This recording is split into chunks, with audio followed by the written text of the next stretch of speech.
Kisah Nabi Musa tinju pemuda hingga tewas dengan sekali pukul. Nabi Musa alaihissalam diberikan mukjizat dan kedudukan yang tinggi oleh Allah Subhanahu wa Ta'ala. Nabi yang mampu membelah Laut Merah dengan tongkatnya ini merupakan musuh besar Fir'aun, raja Mesir yang terkenal sangat kuat, bahkan mengaku sebagai Tuhan. Untuk itu Allah Subhanahu wa Ta'ala memberikan karunia kepada Nabi Musa kekuatan fisik yang sangat kuat.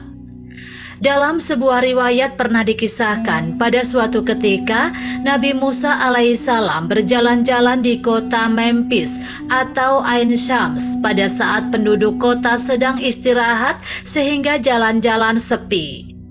Tiba-tiba Nabi Musa alaihissalam menyaksikan dua orang laki-laki yang sedang berkelahi.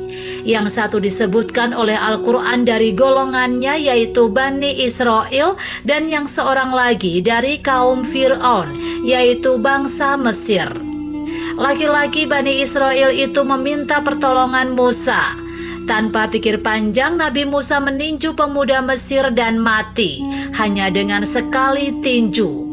Kisah ini diabadikan dalam Al-Quran. Dan Musa masuk ke kota Memphis ketika penduduknya sedang lengah. Maka didapatinya di dalam kota itu dua orang laki-laki yang berkelahi, yang seorang dari golongannya Bani Israel dan seorang lagi dari musuhnya kaum Fir'aun. Maka orang yang dari golongannya meminta pertolongan kepadanya untuk mengalahkan orang yang dari musuhnya, lalu Musa meninjunya dan matilah musuhnya itu. Musa berkata, "Ini adalah perbuatan setan. Sesungguhnya setan itu adalah musuh yang menyesatkan lagi nyata permusuhannya." Quran Surat Al-Qasas ayat 15. Peristiwa pembunuhan orang Mesir tersebut oleh Nabi Musa alaihissalam rupanya telah sampai ke telinga Fir'aun dan membuat Fir'aun marah. Fir'aun kemudian memburu Nabi Musa alaihissalam. Seseorang dari Bani Israel memberitahu Nabi Musa alaihissalam tentang Fir'aun yang mengejar dia. Nabi Musa kemudian menghindari Fir'aun dengan berlari dari Mesir Memphis ke negeri Madian. Nabi Musa berjalan berhari-hari dengan jarak ribuan kilometer dalam kondisi yang takut, namun tetap sampai dengan selamat di Madian.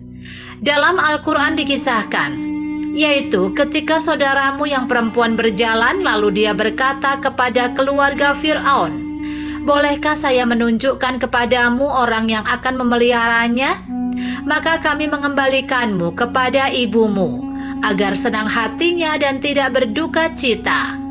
Dan kamu pernah membunuh seorang manusia, lalu kami selamatkan kamu dari kesusahan, dan kami telah mencobamu dengan beberapa cobaan. Maka kamu tinggal beberapa tahun di antara penduduk Madian. Kemudian kamu datang menurut waktu yang ditetapkan, hai Musa." Quran Surat Toha ayat 40. Ibnu Abbas mengatakan bahwa Musa berjalan meninggalkan negeri Mesir di malam hari menuju ke negeri Madian. Sedangkan dia tidak membawa bekal makanan, kecuali hanya sayuran dan dedaunan pohon. Dia berangkat tanpa alas kaki. Ketika sampai di negeri Madian, kedua telapak kakinya melepuh. Atas kehendak Allah Subhanahu wa Ta'ala, Nabi Musa bisa sampai ke Madian meski dengan kondisi yang sangat lapar.